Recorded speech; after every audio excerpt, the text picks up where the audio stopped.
Hello, hello, j'espère que vous allez bien. Alors aujourd'hui, on se retrouve pour mon bilan de la première semaine du mois d'août.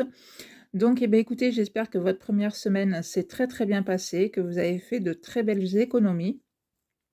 Même si c'est que 20 euros ou 10 euros, eh bien, écoutez, l'essentiel, c'est toujours ça de prix qui peut être mis soit dans vos épargnes, soit dans vos défis. Donc, pour moi, le mois d'août se fera en 4 semaines. Donc, eh bien, écoutez, on verra bien ensemble comment va se passer ce mois-ci et quelles seront les économies réalisées. Alors, c'est parti. Alors, donc j'ai 10, 20, 30, 40 et 2 euros en monnaie. Donc voilà, et bien écoutez, 42 euros pour cette première semaine, et bien c'est très très bien. Je suis vraiment très contente de ma première semaine. Donc hop, 42 euros, voilà, qui sont notés comme ça à la fin du mois. On verra ensemble le total des économies qui a été fait pour ce mois d'août. Donc voilà. Alors écoutez, eh bien c'est parti, on va mettre tout ça en épargne. Alors pour commencer, je vais mettre dans mon... Alors j'ai mis défi resto, mais c'est pas forcément un défi, c'est plutôt une épargne. Donc cette épargne va servir pour quand on va partir en vacances, pour le resto qu'on va se faire. Alors en général, on arrive à se faire 2 restos puisque bon, moi je mets donc 120 euros et voilà, mon conjoint en met aussi, donc on arrive à se faire au moins 2 restos dans la semaine. Donc là, hop, j'ai les 110 et 10 qui font 20. Donc voilà, moi c'est comme ça que je fonctionne, je trouve que c'est quand même très bien, voilà, de mettre, alors moi je mets 10 euros par mois. Mais par exemple, si admettons vous avez envie de le faire vous aussi pour vos prochaines vacances, 10 euros, 20 euros, enfin voilà, vous mettez après le montant que vous voulez. Mais au moins, ça permet voilà, de se dire d'avoir un petit budget quand même pour se faire plaisir en vacances, se faire un resto, voire 2 restos, tout dépend bien évidemment du montant que vous mettez dans votre enveloppe. Et au moins de se dire en vacances, ben, au moins pendant une ou deux fois, c'est vraiment les vacances, puisque voilà, c'est je mets les pieds sous la table, je ne fais absolument pas à manger. Et ça permet aussi de se faire un petit peu plaisir, puisque les vacances, c'est aussi fait un petit peu pour ça, se faire un peu plaisir. Donc voilà, je trouve que c'est bien de faire comme ça permet voilà, d'avoir une certaine somme, de voilà, pas forcément de sortir du coup 120 euros d'un seul coup au mois d'août, puisque des fois quand on est en vacances, c'est des fois un petit peu plus compliqué entre la location que ce soit un appartement ou au camping, plus les activités, plus voilà, tous les à côté. Donc voilà, de se dire chaque mois je mets un petit peu, ça permet voilà, de faire de jolies comment? De jolies soirées sympas au resto, en famille et tout ça.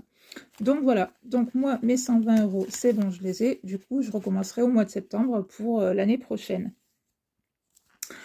Ensuite, donc je vais mettre dans rentrée scolaire, puisque il a fallu qu'on achète un ordinateur, puisque ma fille, à la rentrée, part faire ses études sur Toulouse à la fac. Donc il lui faut un ordinateur d'une marque bien précise et qui nous coûte, enfin surtout qui me coûte presque, enfin qui me coûte un bras, ça c'est clair, puisque quand moi au départ je m'étais dit ben, je vais regarder que ce soit Leclerc, Conforama, enfin n'importe où ils vendent des ordinateurs, prendre un HP, quelque chose comme ça. Au départ je m'étais dit j'attendrai le mois d'août, puisqu'en général c'est là où il y a des offres et tout ça très intéressantes. Et puis elle me dit non, non, il me faut un ordinateur de cette marque-là. Quand j'ai vu le prix, ça m'a fait un petit peu tousser. Mais bon, voilà. Après, on s'est un petit peu renseigné avec une autre étudiante, voilà, qui fait aussi des études, qui fait pas du tout les mêmes études que ma fille va faire, mais bon, qui est aussi à la fac et qui, voilà, nous a aussi conseillé de prendre cette marque-là, ce style d'ordinateur, puisque c'est clair que dans le temps, ça va, j'espère, ça c'est clair, qu'il va voilà, bien fonctionner et que voilà, au moins elle part avec quelque chose de très bien. Donc du coup, j'ai commencé à prendre un petit peu là-dedans, à piocher un peu là-dedans, puisque, voilà, comme je vous ai dit, c'est une certaine somme. Donc, voilà, tous les mois, je mettrai de l'argent là-dedans pour me rembourser ce fameux ordinateur. Mais, comme je vous ai dit, si ça vous intéresse, au mois d'octobre, ou même, oui, même septembre, de vous faire une vidéo spéciale rentrée étudiante pour que vous voyez à peu près le prix que ça, enfin, voilà, combien peut revenir une rentrée pour un étudiant. Voilà, si vous avez des enfants qui sont encore au collège, voire début de lycée, que vous n'avez pas encore fait d'enveloppe rentrée scolaire étudiant, alors après peut-être que vous avez vos enfants qui vont partir en bac pro. Là, bien évidemment, ça va vous coûter un petit peu moins cher, parce que j'ai mon fils qui avait fait un bac pro. C'est clair que c'est pas du tout le même budget. Mais si vous savez que vos enfants vont faire des études supérieures, qui vont être en fac et tout ça, franchement, voilà, moi je vous conseille de commencer à faire une épargne rentrée scolaire pour eux, puisque voilà, ça. Et là, je me dis qu'on n'a peut-être pas encore fini au niveau des frais, mais ça commence sacrément à grimper. Donc, si ça vous intéresse, au mois de septembre ou octobre, que je vous fasse une vidéo là-dessus. Donc, n'hésitez pas à me dire tout ça en commentaire.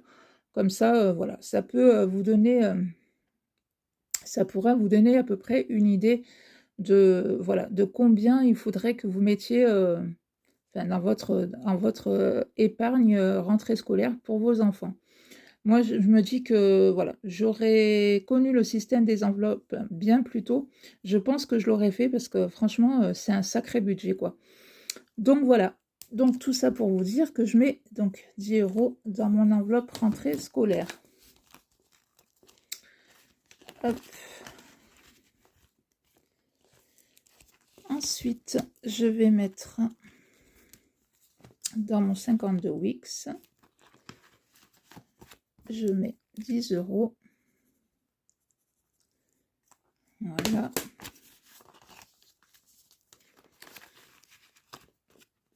Hop. Là, donc j'en suis à 72 €, sachant que je l'ai terminé une première fois, ce défi 2 €. Donc à la fin de l'année, on verra, voilà, si déjà je l'ai fini une deuxième fois, est-ce que j'aurais réussi à le faire une troisième fois? Même si je le fais que 2 fois, ça sera très bien comme ça. Alors, hop. Et hop là, mon petit 10 €. Et les 10 € qu'il me reste,